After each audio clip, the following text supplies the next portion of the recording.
पाकिस्तान में आई बाढ़ के कहर से 5000 साल पुरानी सभ्यता की गवाही देने वाला मोहनजोदड़ो भी नहीं बचा। खबर है कि बाढ़ की वजह से मोहनजोदड़ो की हजारों साल पुरानी कई दीवारें गिर गईं और दूसरे अवशेषों को भी नुकसान हुआ, जिसकी कुछ तस्वीरें भी आई जिनमें बाढ़ के बाद मोहनजोदड़ो में हुआ नुकसान नजर आया। पाकिस्तान में इस बार ऐसी बारिश हुई जैसी किसी ने सोची भी नहीं थी। बादल इतना बरसे कि प्रशासन के हाथ से बात निकल गई। करीब 1300 लोगों की जान चली गई। 3 करोड़ से ज्यादा लोगों की जिंदगी में उथल पुथल मच गई। फसलें बर्बाद हो गई।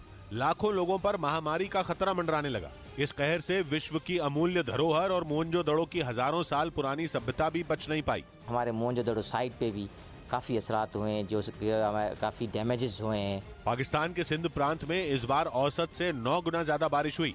मोहनजोदड़ो इसी प्रांत के दक्षिणी हिस्से में है और इसी वजह से मोहनजोदड़ो बाढ़ की चपेट में आने से बच नहीं पाया।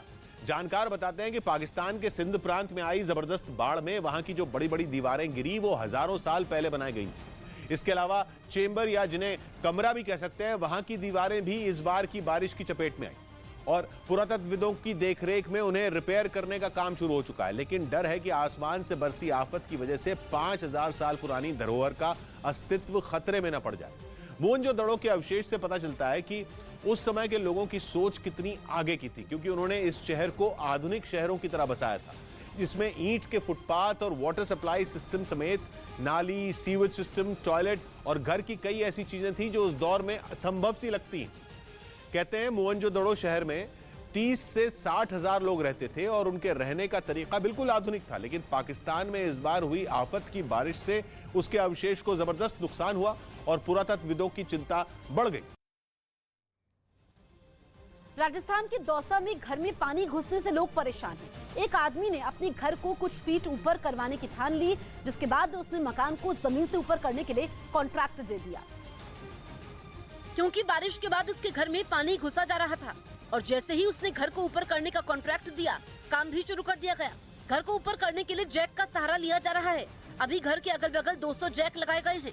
दौसा की कमलेश्वर कॉलोनी में बने इस घर को पिछले 18 दिन से ऊपर उठाने पर काम जारी है। इंजीनियर लगातार घर को ऊपर उठाने में लगे हुए हैं और उनकी मेहनत रंग ला रही है। अब तक घर को 2 फीट तक ऊपर उठाया जा चुका है। इस घर को 4 फीट तक ऊपर उठाया जाएगा। हाउस लिफ्टिंग की टीम पूरी शिद्दत के साथ काम में जुटी हुई है।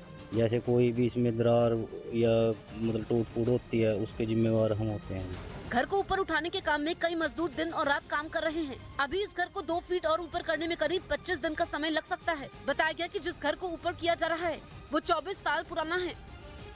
इधर जेपी नड्डा ने रायपुर में कार्यकर्ताओं को संबोधित किया। बीजेपी अध्यक्ष जेपी नड्डा छत्तीसगढ़ के रायपुर में पार्टी कार्यकर्ता सम्मेलन में शामिल हुए। राजनीति गद्दी पर अड्डा जमाने का विषय नहीं है। राजनीति सेवा के भाव से है।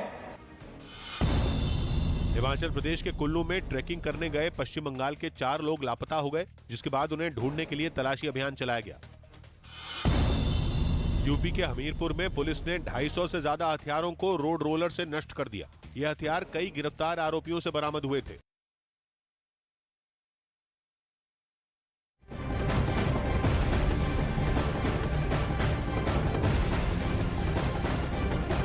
बड़ी खबर आपको बता दें, झारखंड के गढ़वा जिले से ये बड़ी खबर आ रही है। पेट्रोल डालकर युवक को जलाया गया है। पीड़ित युवक की हालत बेहद गंभीर बनी हुई है।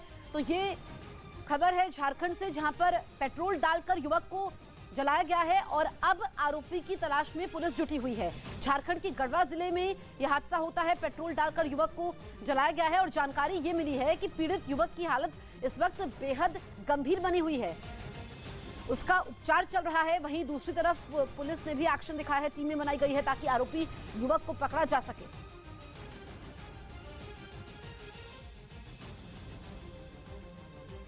खैरसौन में यूक्रेन की सेना के पलटवार से बौखलाए पुतिन ने वहां अपनी सेना की मदद के लिए हथियारों की नई खेप रवाना की। रूस ने इसका एक वीडियो भी जारी किया और दावा किया कि उसकी सेना की एक बड़ी टुकड़ी खैरसौन की तरफ रवाना कर दी गई। रूस ने जो वीडियो जारी किया उसमें कई टैंक और बख्तरबंद गाड़ियां एक कतार में जाती दिखाई दी। रूसी सेना के इस काफिले में कई हॉवित्जर भी नजर आई, जिन्हें देखकर ये साफ हो गया कि खैरसौन में अपनी सेना की पिटाई ने पुतिन को किस कदर गुस्से से भर दिया है। वो अब किसी भी तरह यूक्रेन के सैनिकों को खैरसौन से वापस खदेड़ देना चाहते हैं, क्योंकि जंग की शुरुआत से ही खैरसौन के ज्यादातर हिस्से पर रूसी सेना का कब्जा हो गया था। लेकिन जेलेंस्की की फौज ने इतना जोरदार पलटवार किया कि वहां के बड़े इलाके से पुतिन की सेना भाग खड़ी हुई और उनके जो सैनिक खैरसोन में बच भी गए उन्हें यूक्रेन के सैनिकों ने पूरी तरह घेर लिया, क्योंकि जेलेंस्की की सेना को यह बात समझ में आ गई थी कि अगर खैरसोन को वापस पाना है तो हमले और भी तेज करने होंगे।